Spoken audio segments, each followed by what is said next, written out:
Will Smith is here. At the age of only 33, he has succeeded in film, television, and music.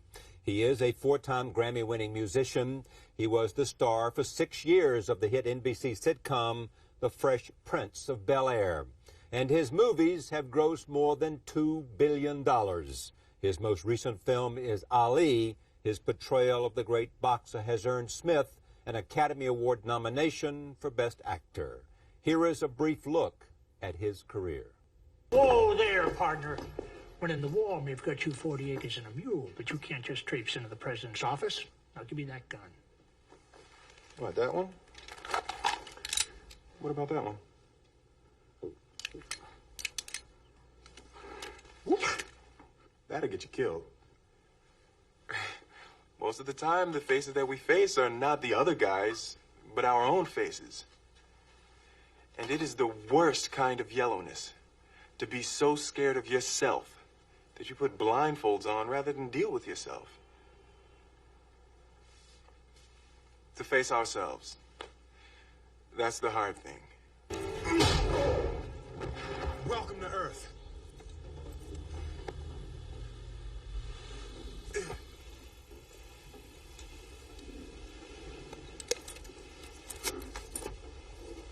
That's what I call a close encounter. Hey, you got something on your chest? I got something. That's what you want. Hello? I The want guy's some. got a cannon. What do you want? You want some? You want some bad enough? Then you come get some. Wait. Hey, freeze! You freeze, bitch. Oh shit! Now back up.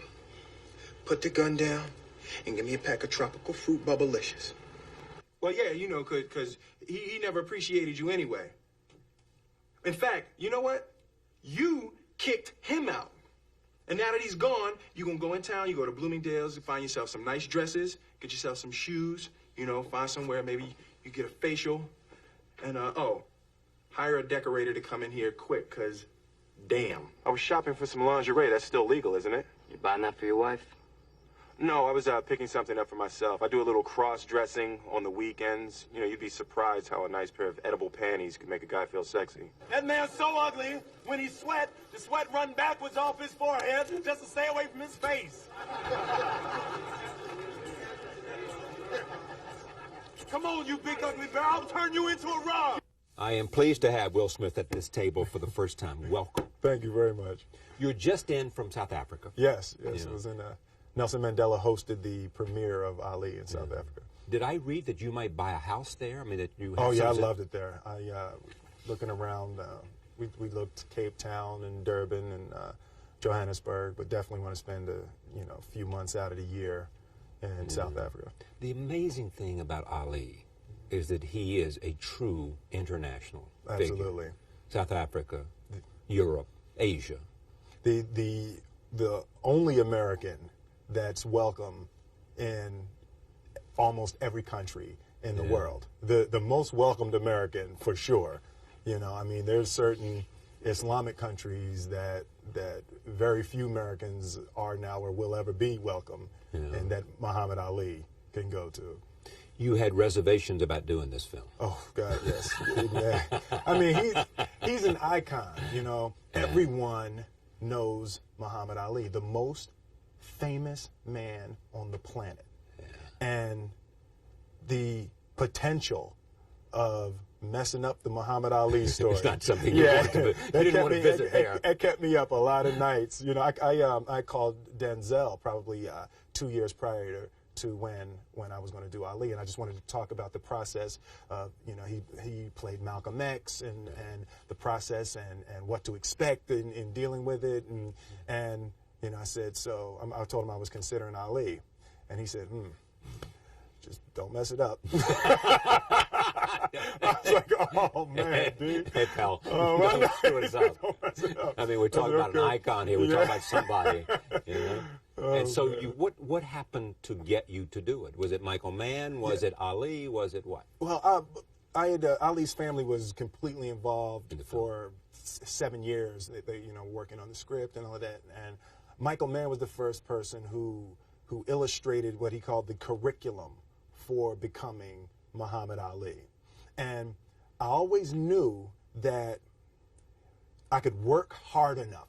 There wasn't an issue with discipline, or there wasn't an issue with the ability to sacrifice or the willingness to sacrifice. My issue was intellectual. I didn't see the road from the Fresh Prince of Bel-Air to Muhammad Ali.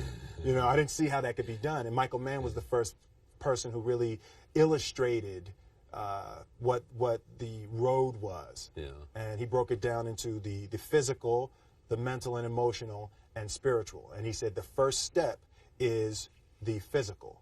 And through the comprehension of Muhammad Ali's physical life, he said, we're going to eat what Muhammad Ali ate. We're going to run the distance that Muhammad Ali ran. We're going to train the way Muhammad Ali trained. We're going to spar the way Muhammad Ali sparred. And by we, he meant me. Yeah. Me, of course. And he said, you know. Mike will be in the car. Yeah. He'll be in the car eating. Yeah. No, but he said through the comprehension of the physical, it will naturally take you into the mental and emotional space that a fighter lives in. And through the comprehension of the mental and emotional, I would understand the next phase, which would be the spiritual necessity for his strength and convictions. So how did you go about the physical transformation? The first day we got Angelo Dundee was involved with the training, and we had Angelo just lay out how Muhammad Ali trained. Yeah, but did you go first? You are not as large as he is, right? Right, You're not as right. big. You are like, what, 100 and... I started at probably 192 and he's or something what, like that. And his later fights, he got up to about 224. Yeah. And but did you have to build up your own body a lot? Yes, we trained for a year of physical training. Yeah. Before you started filming a Before we started filming, before we ran one camera, we trained for a year. Now, were you making other movies at this time? Or no. It was, you were just focused on the training for a year. For a year. We had 6 a.m. would be a 3-mile run, and then we'd go in at 11 into the boxing ring. We do technical boxing training, sparring, and then 5 p.m. we would go into the weight room and we do weightlifting. Somebody told me that when you began this, you were pressing 175 pounds. Yeah, when you finished, you were up to like 3 1/4.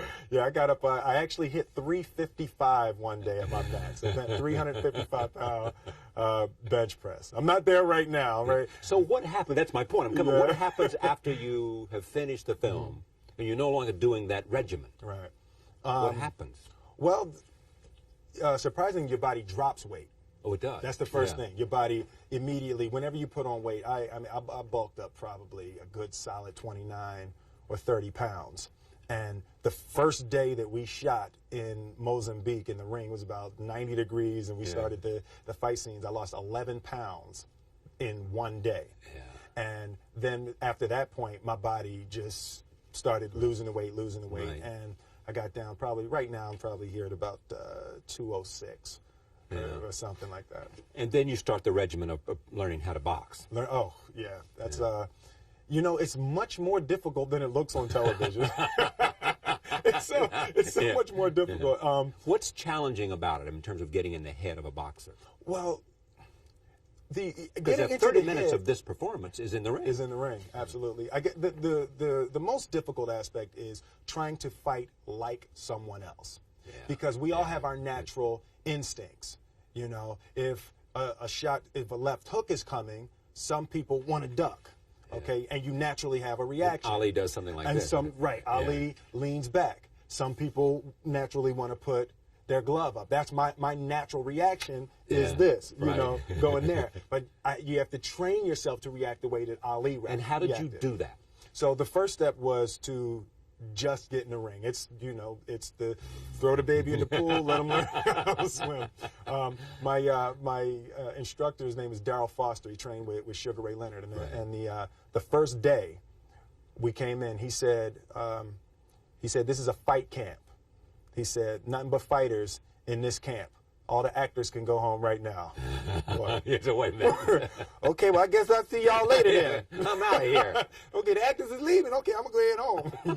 But, because we train with all professional fighters. So there were no other actors in the ring but me. So when you train with professional fighters, the process is much faster than trying to do it in a vacuum. I was in the ring every day with former world title holders. So you learn something much more rapidly dealing with people that fight on that level. And it was just every single day, 6 hours a day. At the same time, looking at hours and hours of footage. Ali, and even the recycling it. So looking at it in a cycle.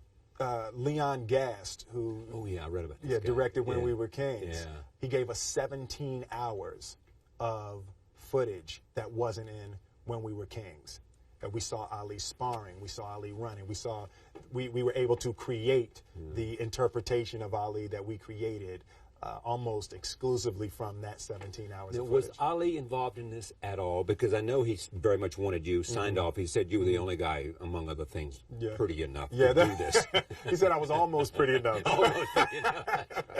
But was he involved at all? He was completely involved. Every 2 weeks or so, he would come to the set. His family, his wife, and his children were completely involved in the process. And they signed off on the script. Signed off on the script and signed off on me very early. But it was, people have asked me, did I find it difficult playing Ali with Ali being there? And I've never done it the other way, when the person isn't around, so I'm not sure. But it seemed very helpful to be in a scene and something feels uncomfortable. Go over and say, hey, champ, how was this? Does this seem realistic? Is this is what the line is? Do you comfortable with that, or was it more like this?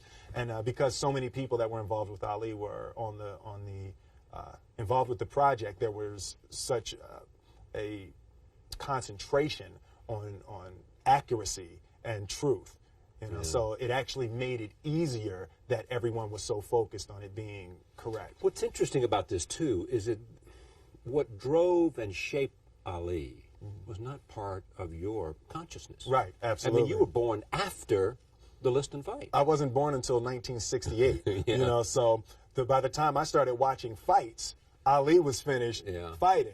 So it was really difficult, and for me, the comprehension of the 60s was probably the most difficult aspect of the entire Civil rights process. in Vietnam. Absolutely. Just a comprehension of black people having to ride on the back of the bus. I'm a child of rap music. Puffy has his own bus. You know what I mean? So it's like I couldn't even relate to the concept. So how do you do it? How do you get inside the head of the time? As a testament to Michael Mann's brilliance, what he did is he brought in Geronimo Jajiga, who was formerly Geronimo Pratt of the Black Panthers. Right. And I sat for 3 or 4 hours with Geronimo, and he gave me the gem of brilliance that really put me in the place. He said that the state of mind was that war had been declared on Black America. In the 60s. Right. He said war had been declared.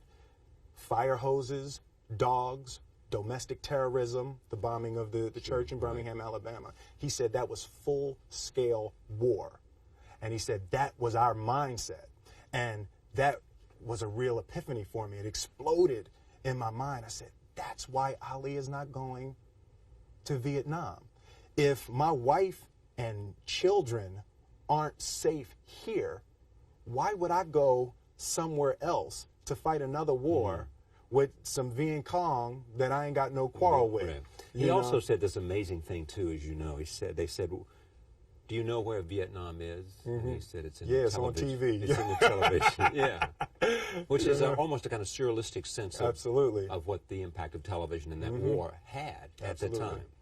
There was also finally the transformation into Ali, the transformation of understanding Islam. Absolutely. And Ali.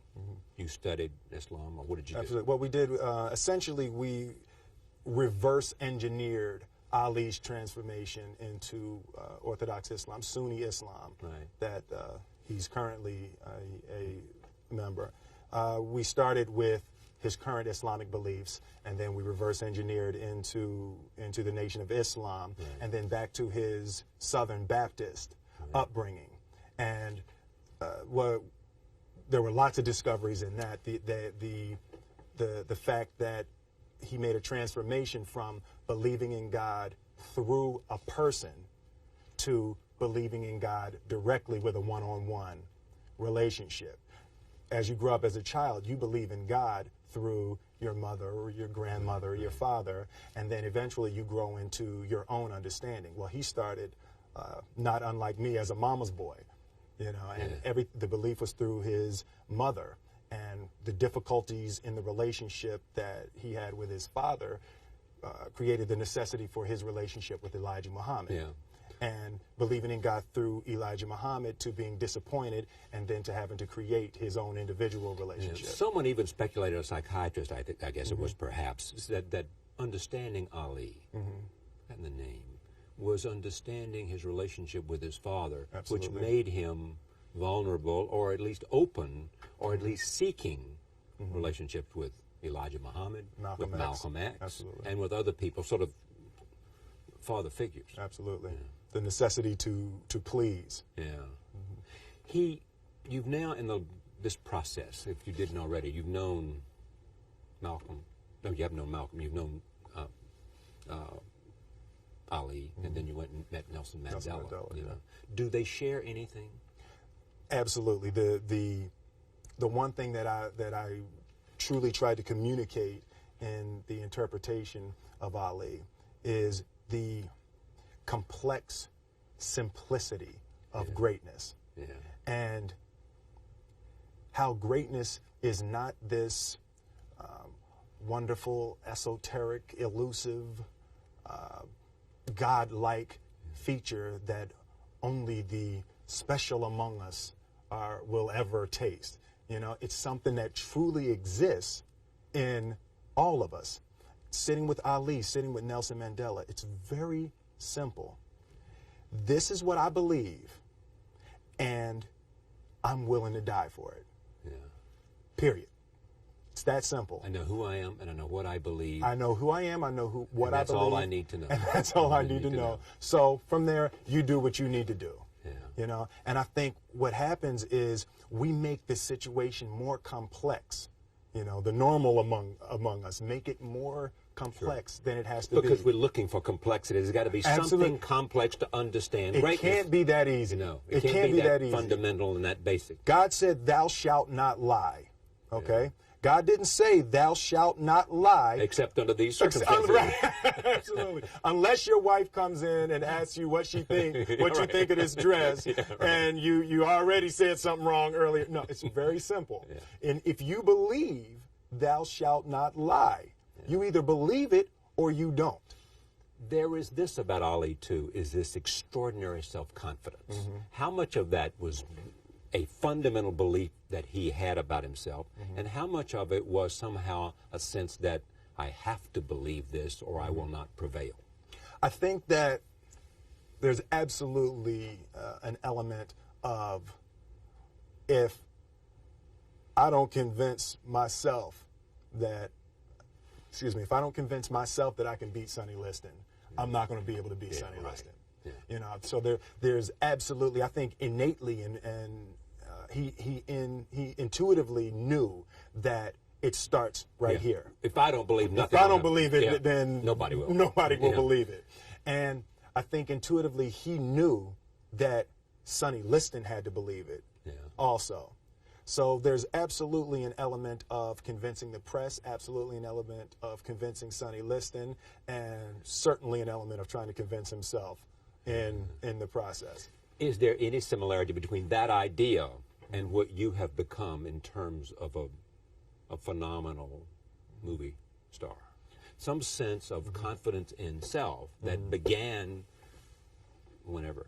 I think that you know, I said a few months ago, I said that I believe that if I chose to, I could be the president of the United States. And I think as I've had a chance to intellectualize why I said that. Yeah. And I think that there's a certain delusional quality that all successful people have to have. You have to believe that something different than what has happened for the last 50 million years of history. You have to believe that something different can happen. Yeah. It's almost a kind of innocence. Absolutely. In other words, if you knew how difficult it was, right, you would have never gone down that path. Absolutely. If somebody had said to Ali, no one can beat this guy. He's this much stronger, he's this much bigger, he's got that much bigger punch than you do, and he believed that, he would have said, you got to have an innocence that somehow. Absolutely. I think that's a huge part of me, because, and I say to my friends all the time, and we laugh about it, I truly, honestly, as I sit here before you right now, as honestly as I can say it to you, I truly believe that I could be the president if I wanted to. And as bizarre as that may sound to people that have traveled the path before me, and to people who actually know how difficult it is, foolish Will Smith honestly believes it's sitting here. Well, what there is about that is a sense of the innocence about it, as well as a disarming honesty about it, if you say it that way. Now, here's what's interesting about you, is that there are people who have said that about you, too, who've been around you as a creative performer. Absolutely. Barry Sonnenfeld, I think it was, did you work with him, or he was involved in this somehow, said something like that if Will Smith decided he wanted to go into politics, I'd be there to help him by making commercials, whatever I could do within my own talent. Which raises the interesting question, is that something that at some point in your life you might think about, politics? Well, I absolutely feel that there are certain gifts and certain talents that God has blessed me with, that it would be spiritually criminal to only use to make money.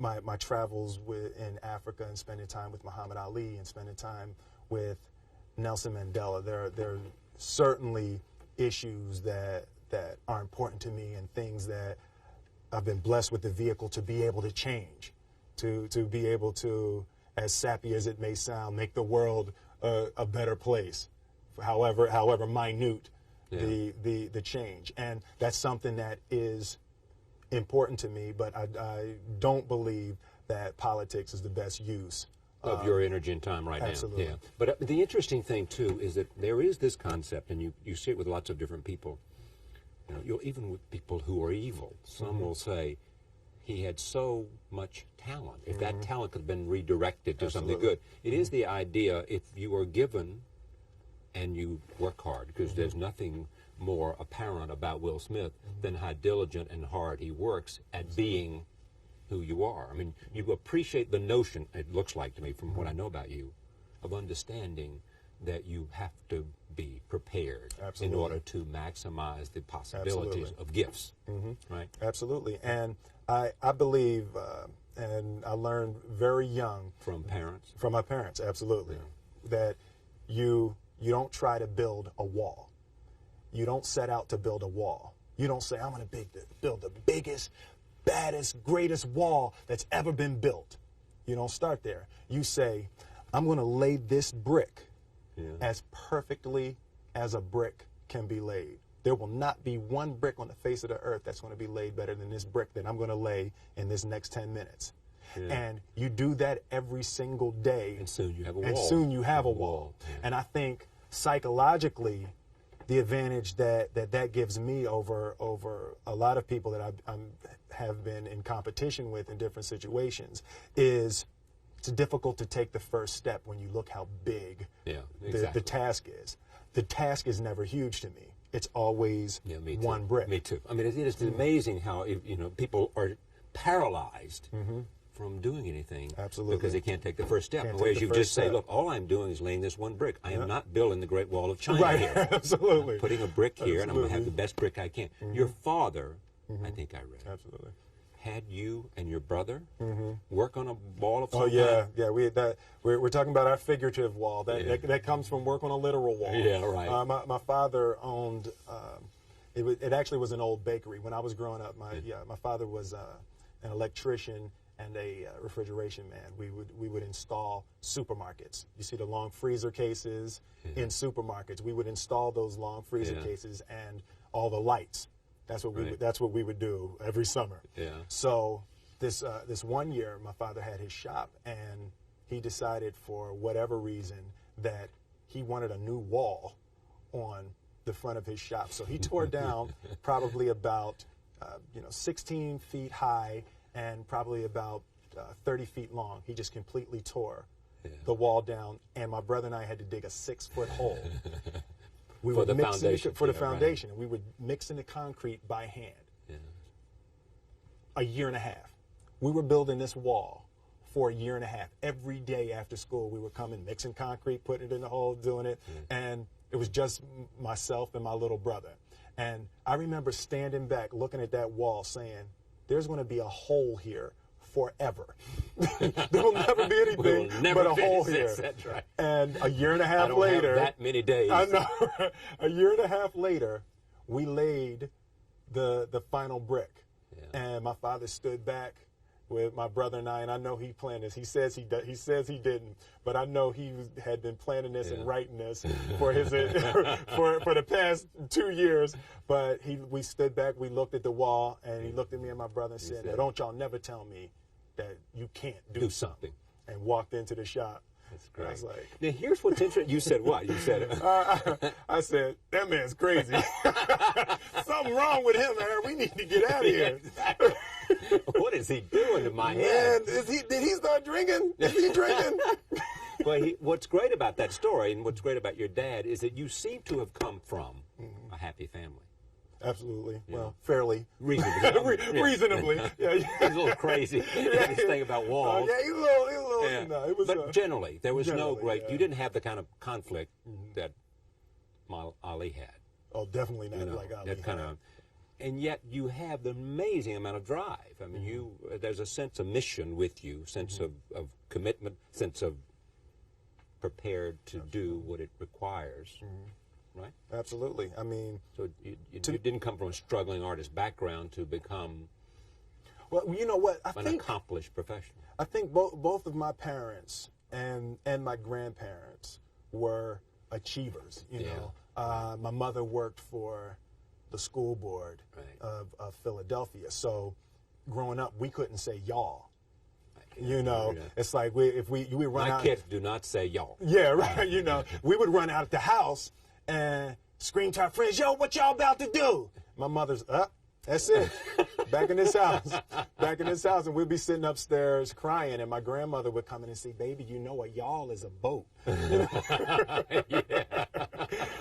oh, but there's you know, a difference. So, there's absolutely. Yeah. So, you know, there were very specific rules, and there was a constant desire to be better. Yeah. You know, we didn't grow up with the sense that where we were was where we were going to be.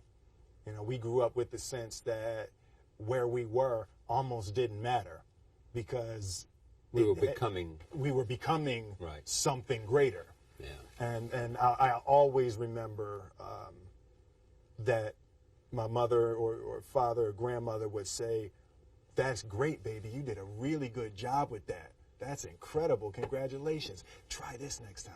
Yeah. You know, there was always a little bit Stretching. more. Absolutely. When you started out as a rapper, were you already thinking, if I get to do this really well, I'll have a television show. And if I have a television show, I can be in feature films. And if I'm in feature films, I can be.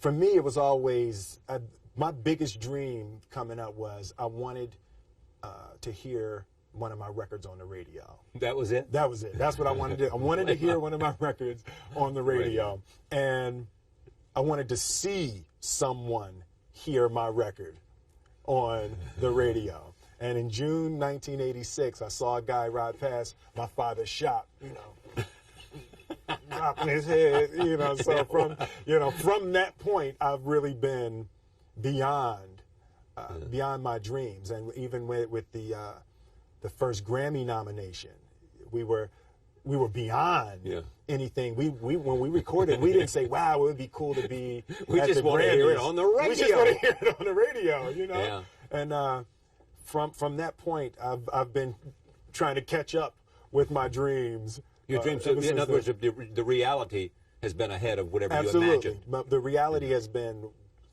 so far ahead of what I would lay in the bed at night and say, wow, it would be wonderful if.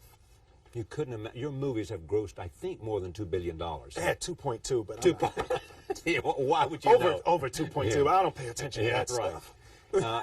How does the ambition play for you? In other words, I mean, are you saying it comes to you, or it was somebody else's idea that if you can do rap and if you can win Grammys, then you can do Fresh Prince. If you can do Fresh Prince, then you can do whatever the first role was.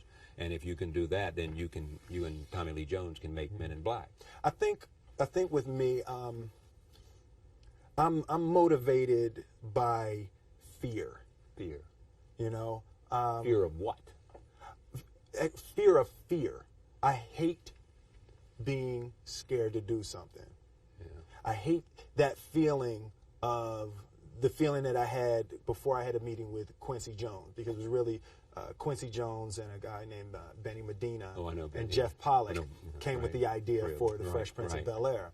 And I hated being scared, that I didn't want to even take the meeting.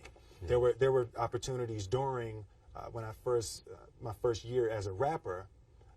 Bill Cosby and the people on the Cosby Show had seen my music video and called me to be a character to come and try out for the Cosby Show. And just every time it was set up, for some reason I couldn't make it. The fear of fear. The fear. I just hated that, being scared to do something. And I think what developed in my early days was the attitude that I started attacking things that I was scared of. If I was at the Arsenio Hall show, and I remember the first time being at the Arsenio Hall show, and I really felt emotionally, I felt dwarfed at the Arsenio Hall show. Hollywood was so much bigger than the music that I was making. I felt scared. And so I walked right up to Arsenio. Oh, what's up, man? What's going on, man? My name is Will Smith. I'm going to be a big dog out here in a minute. You don't know me yet, but I'm going to be big. Yeah. And I started developing the habit of attacking things that I was scared of. Yeah. That's almost Ali-like. In terms of the bravado, of that. It was Franklin Roosevelt said, "The only fear you have to fear is fear itself." Absolutely. Remember that? Absolutely. Yeah. The big break was what? The big break was it Fresh Prince? After Fresh Prince, I think that did it for you. Yeah, Fresh Prince really put me on the map internationally. The Fresh Prince of Bel-Air is. We were just in South Africa and Mozambique. It's still and playing Australia. over there? It plays insanely everywhere in the world. The power of television. The power of television. Yeah. We're in a village in Mozambique called Mavalani. Yeah. And there were children that didn't even speak English that was saying "Príncipe, Príncipe," because they were colonized by the Portuguese, so it's close to Spanish, and they're saying "Príncipe, Príncipe." Yeah. And I'm like, that is amazing how far television goes. But I would have to say that Fresh Prince was definitely the. You make an interesting observation that the interesting thing about if you're on television, and especially if you're a stand-up comic, or if you're doing fast-paced comedy on television, it's terrific in terms of becoming an actor. Absolutely. You see it with a Robin Williams. Absolutely. You probably Seinfeld could do it if he made movies. Absolutely. It is that notion of you've got to make every second. Every second has to be perfect, has to be funny. Has to have a payoff. And you have about 4 seconds to figure out what it's going to be. I refer to television as the gym. Yeah. Television is really the workout for the film world. It's where you develop the muscle. It's where you develop the muscle. Right. And Martin and I, the fact that we had television experience was the only reason that Bad Boys was able to be successful, because we were writing it every single day on the set, but we were trained. Yeah. We were trained to create quickly, to move, and to shoot. And when you get into the film world, all of a sudden you have time. They say, well, no, slow down. Let's do another take. Yeah. Oh, well, let's try. Oh, that was good. Let's try it another way. We were like, wait a minute. This is a luxury. Well, no, wait a minute. We get to do it twice? And that's the only scene we're going to do today. And that's the only scene we're going to do. So wait a minute. We can do it all day long. Yeah. We'll get it right. Out of here. And it's such a different world. And the pace of the film world is so much different than the pace of the television world. And what I also noticed in studying the transition, I looked at Robin Williams, Tom Hanks, Eddie Murphy, Jim Carrey. I studied a lot of the people that actually made the transition. And the difference with television is when people are watching a small screen, everything has to be big, you know, in order to sell it. You know, when you sell, you got to come out of the screen. You got to come out of the screen because the screen is so small, and people watching such a small screen, you have to be sad like this. You know what I mean? Because you got to sell that you're sad. Whereas, sell sad. You know, whereas in the film world, the screen is so huge and the camera gets so much into your face that everything can be much more subtle. People will see every little twinge of your eye or every little purse of your lip, and everything is so, the camera is so much closer and the screen is so much bigger. Smaller moves translate funnier or more emotional.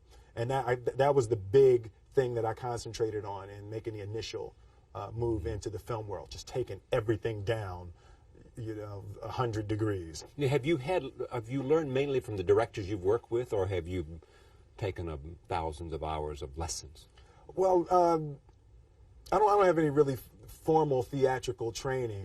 I think I have a natural desire to study people. You know, when someone says something, I like to do what's called the comedy math. What made that funny? Why was that funny? Okay, well, what's funny is that they were being sardonic, and you know, to break it down. See, this is interesting about you. There is this notion too that you once looked at the top 10 grossing pictures, and they all had 7 of the 10 had creature. 7 of the 10 had creatures. The creature, and you said, I want to make a movie with a creature. Absolutely. I mean, if a creature will help you do it. Absolutely.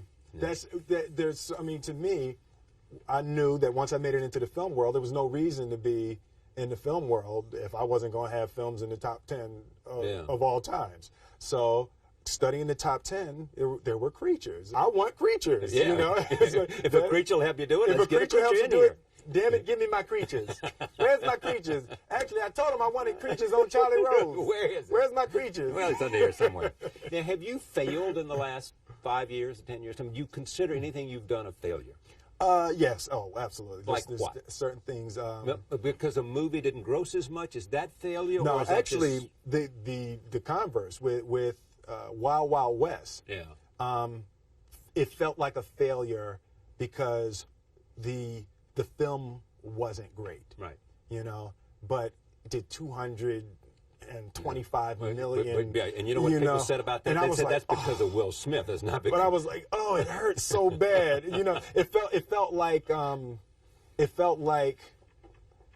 I got what I wanted out of the deal, but my fans didn't get their half of the deal. You know, you got your money, you gave your performance. I got absolutely, but it wasn't. The relationship that I have with my audience is you come to the movie to see me, you don't ask any questions, you just go to the movie theater, and I guarantee you I'm going to give you something that you're going to enjoy. And you don't think you gave them that even though they paid their money to come see it? Absolutely. And that hurts more than anything. I'd much rather a film flop at the box office if it's not good. So you don't want to be making any bad movies? Oh yeah, I don't want to have no bad movies. Even though they're going to pay me my money. Absolutely, you know, I don't like that just emotionally that doesn't feel. Now, has any part not felt good for you? No, every part I've taken felt. I mean, I've never been on the set and said, "Why did I do this? This is not me. I don't like this guy. I don't like this character. I don't like this." Not at all. I've as another part of the unspoken deal that I have with my fans is I'm going to love it. You know, I'm going whatever I choose. I'm not choosing it because they offer me more money than the other person offered me. I'm not choosing it because it's convenient for my life at this time. I'm choosing it because I think it's great and I think it'll be enjoyable for people to watch. Yeah. There is a thing I think about performing, and I don't know whether it's on a classical stage or whether it's on a film or whether it's on something as basic as this. It is that people watching it somehow are positively influenced by the fact that you're having fun. Absolutely. You know, I mean, they can Absolutely. sense the enthusiasm. And I think on television, some even will say, if they're not enjoying it, why am I watching? Why am I right? You know? Yeah, you really need to enjoy it on television. Television is one of those mediums where if you're not having fun, people are going to change the channel. Yeah. You know, there's a little more leeway in the film world, and there's a little more leeway in the world of music for alternate emotions. But in the world of television, people tune into television for an enjoyable experience, and they are most moved by the person or the performer or the performers having a good time. That's why Friends is so successful. You can tell that they're having a fun good time. Yeah, exactly. on the set. Right. And it is successful. Absolutely. You look at that new contract those boys and girls Woo, just signed. yeah. You know. You and Denzel, both nominated this year. Some people, I was watching the BBC the other day, and they were talking about the fact, making a lot of the fact that two African-American actors nominated in the same year. Is race, where is it in your own consciousness? Where is it in my consciousness? I mean, I think it's a reality of American life. Right. I think that Hollywood is no different than anywhere else in the country. There's certain aspects that are noticeable. Right. You know? But when they see Will Smith, do they see Will Smith African American, black man, or do they see Will Smith green man? One of the great aspects of Hollywood is that you can go from being black or Asian or Latin to green. You know, it's one of the few places that you can turn. Exactly. You can go ahead and turn green. Yeah, right. And if they think because of skin color you won't be green, then that's where the discrimination kicks in. Absolutely. Before Independence Day, Yeah. there were issues spoken that blacks don't translate internationally, and that was part of the issue of me maybe not being cast in Independence Day. Now, did you do anything to be cast in that role? I mean, was you aware of that, obviously? That somebody's saying maybe Smith might be perfect in terms of his talent, in terms of his persona, temperament, all of that, but blacks he may don't not translate. play internationally, and Absolutely. therefore not as much green as we'd like. Absolutely. And who overcame that idea? I knew for a fact that I wasn't going to sit back. And You're not going to let them define you Right, and absolutely. your potential internationally. I personally believe that success is based upon intellect.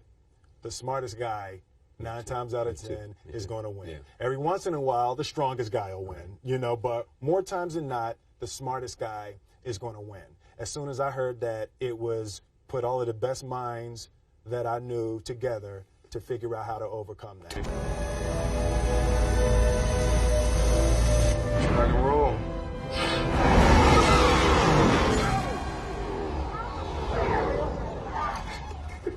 Oops.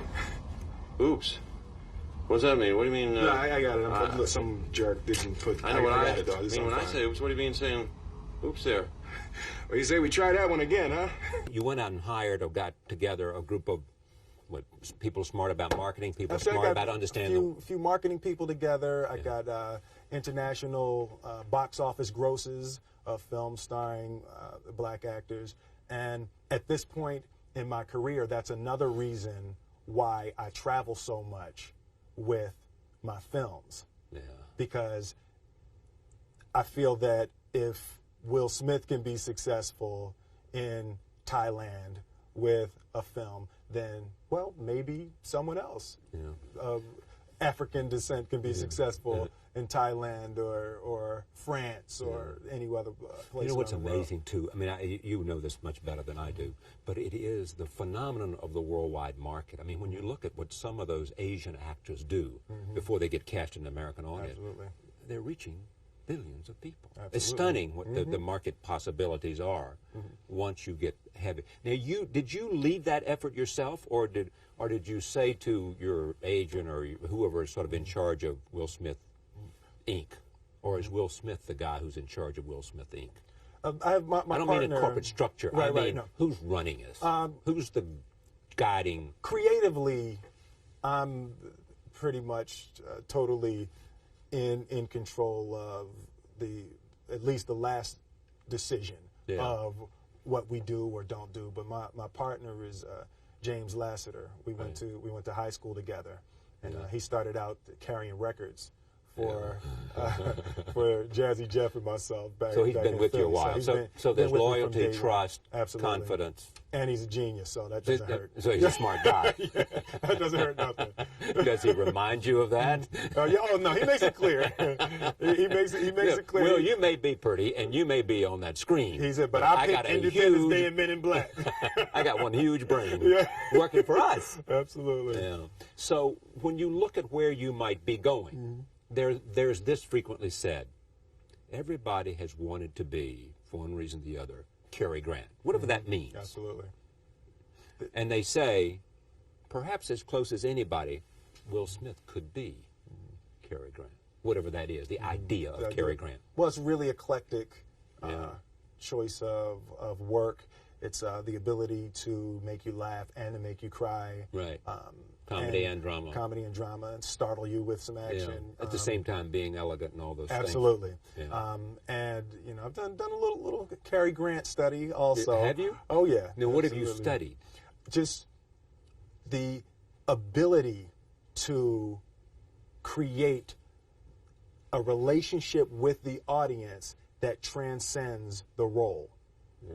Okay? The ability connection. there to have a connection with the audience that is almost a friendship. So the people will be more willing to move with you. With Cary Grant, there was just a sense that whatever he chose, you wanted to know why. Okay, well, why did okay, I can see that. Oh, she's beautiful. Okay, of course he would want to be with her. You never released Cary Grant unless he wanted you to. Yeah. You know what I mean? Like with Independence Day, I didn't want you to release Will Smith. With Men in Black, I didn't want you to release Will Smith. But with Ali, you had to. This, I think, is the Liston-Ali fight. Take a look at this.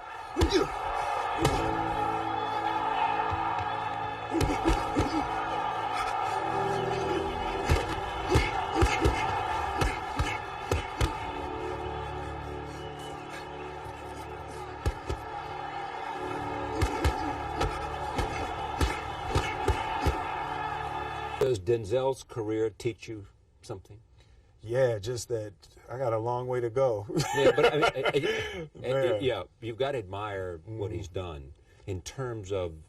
Well, he must have talked to you about Malcolm. Yeah, And absolutely. what he said, what he told you. He Yeah, said, you better get it right, brother. Absolutely. But Denzel is just Other than awesome. what Denzel, when I watch Denzel, I said this to someone a couple of weeks ago, is I'm not the best at anything. You know what I mean? Eddie Murphy is funnier than I'll ever be. Denzel is more powerful than I'll ever be. I think that my strength is I can do everything well. I can do a little bit of everything, and that's what I concentrate on to be my strength. I'll never be able to compete with Denzel on that pure level. actor As a pure, with power. It's just, I feel that I'd have to completely dedicate my life to that to even come near being able to compete on that level. There's moments that I watch with Denzel, and I look at it, and it almost makes me mad. I'm like, how does he know that? How did like the choice in Hurricane with the phone? When he put the phone on the glass in Hurricane, but he chose not to audibilize. Yeah. I was like, So you're watching it. it's just Where did that come from? Yeah. Just And pure it came from genius. him, not from someone else. Absolutely. Yeah. It's just, he was just it's his there. own genius that made him understand Absolutely. that. Yeah. You once said also that Robin Williams is a career Absolutely. that's worth paying attention to. Just the eclectic nature of From comedy to drama. To, his choices. Mork from Ork. you know, to awakenings. Yeah. And I mean, that's range. And that's where I want to be in that type of career. Same, you know, with Tom Hanks, Joe and the Volcano, Yeah. you know, to Philadelphia. And that's just pure range.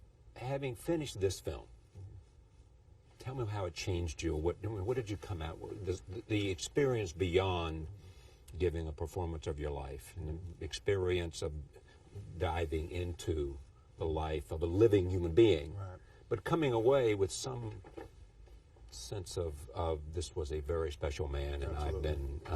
I have to rise to the occasion and not disappoint Right. not only him and his family, but billions of people who care about him because of what he was. Absolutely.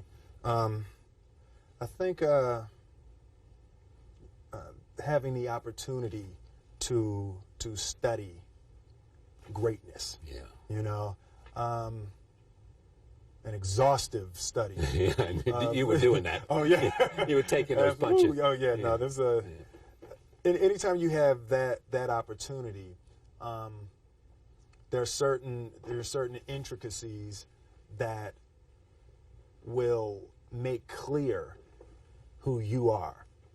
It becomes that much more clear who you are in comparison to the individual that you're playing. For me, it made it very clear who I am. I've been to my physical and emotional and spiritual and financial ends with this film. The definition of who I am is very clear to me, and it also redefines who I want to be, in that I know for a fact that I'm stronger than I thought I was. You know, you can't help but ask yourself the question, what would I do if I was in Muhammad Ali's shoes? Would I have been strong enough To stand up to the United States. to stand up to the United States, you know? And for me, the answer is at 25, absolutely not. Yeah. Just That's when I not was a 25, courage that I had at 25. didn't have it. And I'm a little closer to saying maybe yes right Yeah. now. You Be- know, Because specifically you've learned with, something about yourself, because and I've you learned and you something gained some strength that you can't be scared to die for the truth. The truth is the only thing that's ever going to be constant. And you can't fear what might happen to you if you were to tell the truth. Because what happens to you if you don't tell the truth is worse than telling the truth will ever be. And that's what became clear to me in making this film, and that redefinition of who I am and who I want to be.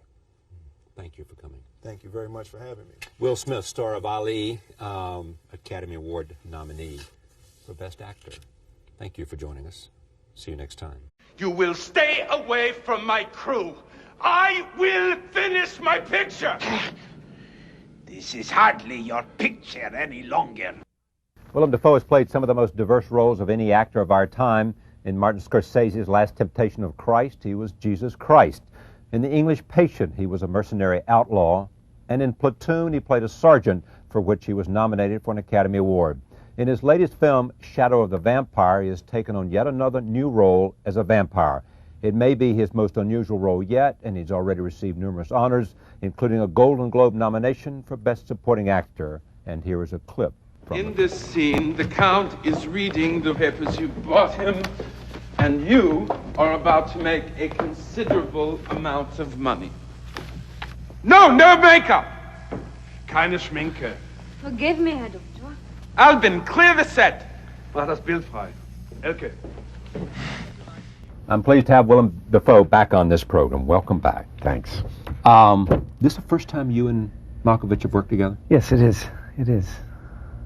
About time, huh? Yeah, I've always admired him, and it was a good time. Is there something, I mean, when you look at him and think about his work, do you feel some sense of kinship in terms of the way you approach this? Well, I do, only that there's certain similarities in our background. we're about the same age. He comes from the Midwest. I come from the Midwest. He's got a long history with the theater company that he created. He continues to work in the theater. Yeah. Also, his relationship to Hollywood is, as the world goes, similar to mine. I mean, he mixes Hollywood movies up with independent and European films. How did this come about for you? Nick Cage, who was the Production producer. company. Right, it's his production company, Saturn Films. Just called me up. I knew him from Wild at Heart, and he said, look, I've got this project I'm really excited about, and I think you'd be great to play Shrek. Yeah. And then he described it was, it was a fictional telling of the making of Nosferatu. I, of course, knew the film, and it was exciting. Instantly, you knew you'd want to do it. Well, it was, of course, I said, let me read the script and who's directing and who's involved, all that sort of thing. But what's interesting is usually I like to start from a place of not knowing where I'm going to start. But here was a case where I really knew what my process was going to be. Because as soon as I knew we were going to be cross-cutting with the original, I knew that I would start from a place of imitation. Yeah. And I also knew that I'd have to look like Shrek, so I had an idea of what I was going to look like. It was quite extreme. Yeah. I had lots of information, and I was excited to do that. Excited to work with a very extreme style of acting. When you see something like at the beginning, you know, I mean, you're getting lots of talk about awards and all that kind of stuff, and you've already won some. Do you recognize that in a script that this offers the possibility, not so much award, but to perform with real distinction? I hope that happens every time, Charlie. Do you? You see the potential every time? Yes, absolutely. Yeah, do you really? I do. I really do. Because it does depend on script. It does depend on. Well, you know, the great thing is the bad thing about movies, and it's a convergence of all these different things. They're so collaborative that you really don't know.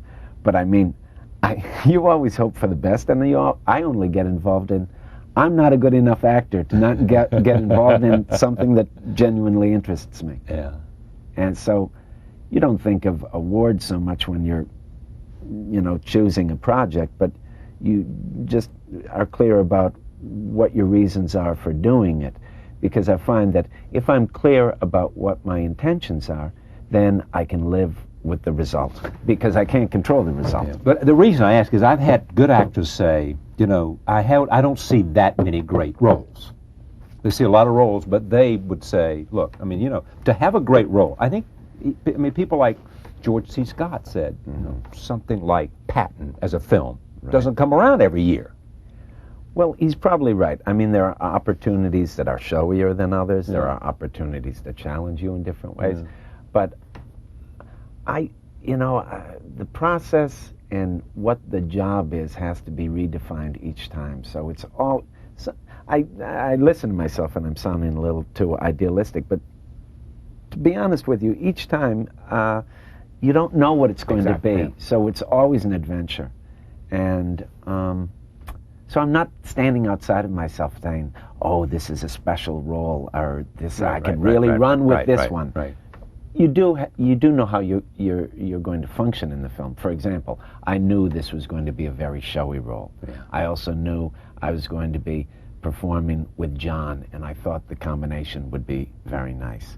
I knew I was comfortable with the period, and I could step out with this other than naturalistic acting style. Yeah. When I think about you, and I think about John, and I even think about, say, your friend Chris Walken. I mean, if I was a director, I would think of how can I put these three guys, for example, in a film. And so I'm surprised. Well, exactly, but or a producer. But I'm surprised that you haven't worked together before. I mean, that somehow has never happened in one way or the other. Well, I think, I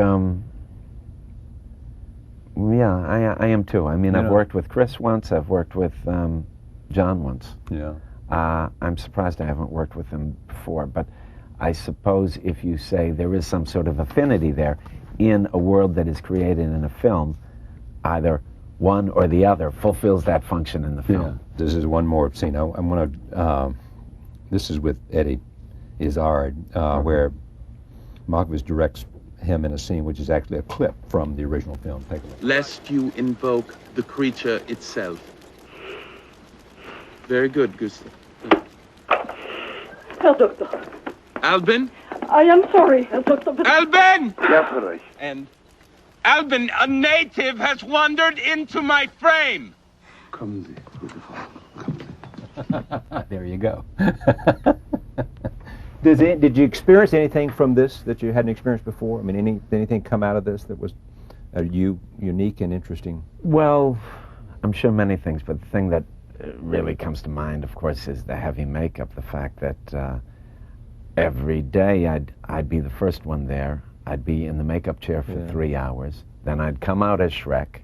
Right. I'd do my work, and at the end of the day, everybody would leave, and by the time I got all the makeup off, I went home. So everybody saw me basically in that makeup all the time. So it was a little bit, the shooting was, reflecting back on the rules of the game in the story. Anything come out of this experience with Malkovich that you two would say, we got to do this again?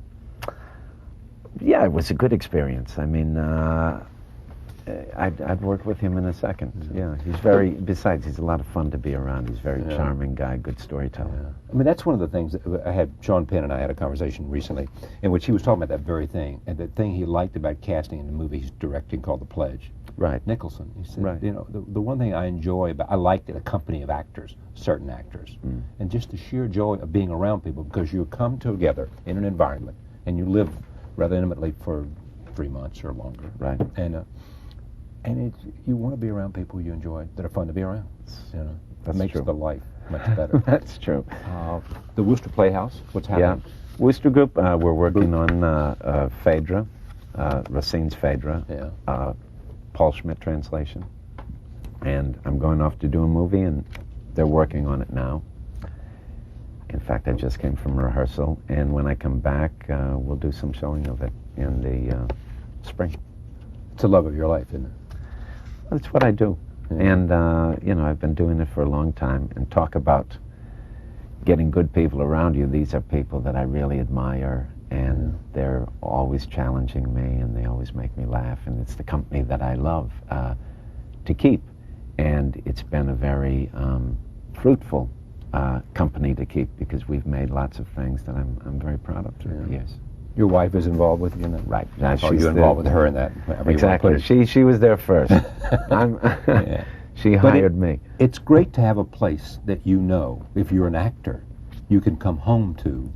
I mean, it gives you a sounding and a base and a place, Right. There's always work to be done and come back. You can go off, Willem can go off and make his movies, but he can come back knowing that there's an ongoing It's true. I mean, theatrical experience to come to. Right, and they've been great about letting me come and go. It's frustrating sometimes because I want to be there all the time. I miss some of the process, so I take myself out of the process. I feel like there are glitches there. But yeah, it's nice to return, and it's nice to go between the two worlds because the two worlds value different things. So you're always forced to ask yourself why you do what you do, what's attractive in it for you. It keeps you on yourself. It's impossible to get bored. Yeah. I have a feeling, I don't know whether, I think Marty believes this, and you will know, and I wonder whether you believe it, that the last temptation of Christ will get more appreciated as years go by. I mean, there was some controversy about it when it came out, so therefore it got sort of bounced around and beat up a little bit. But that he thinks so much of it, and I suspect you might too. For me, it was a very special movie, very good experience, and I like the movie very much. It's gratifying now to see that it is being screened now. Yeah. It does show on TV, for example, and people are starting to see it again. So that's great. So when it came out, it was embraced, but the distribution was so limited because of the controversy. So it broke my heart now to see it be seen again without that cloud of controversy around it. People can see it in a more direct, clear way, and hopefully they can enjoy it. Do you, I know you don't do this, but I'll ask the question anyway, do you put it up at the top of performances? I don't.